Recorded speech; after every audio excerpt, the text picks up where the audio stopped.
Облыста даун дертіне шалдыққан 18 жасқа дейінгі балалар саны 94-ке жетіп отыр. Олардың қоғамдағы рөлін айқындау мақсатында Петропавлда арнайы ұйым құрылып жұмыс істеуде.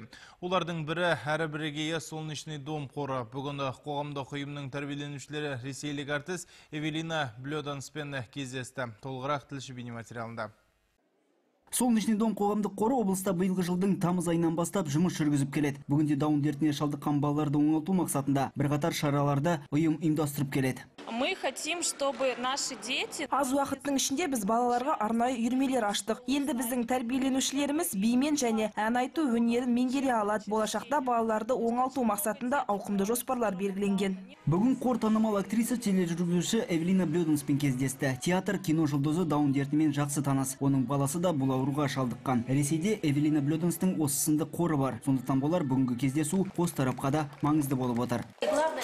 Все уверены в том, что ваши дети... Осындай қорлардың арқасында даун дертіне шалдыққандарға көмек көрсетіледі. Мұндай ұйымдардың бары мені қуантады. Біз Ресейде де мүмкіндігі шектеулі жандарға қолдау көрсетеміз. Оларда қоғамның бір бөлшегі. Арнайы құрылған ұйымда мүмкіндігі шектеулі 32 бала мен ересек тіркелген. Кездесу барысында Эвелина Блёданска арнайы ұйымдастырылған көрме көрсетілді. Қордың жоспарына даун дертіне шалдыққандарды мектептер мен балабақшаларға орналастыру. Аманжол Нұртазин, Орал Амренов, ақпарат.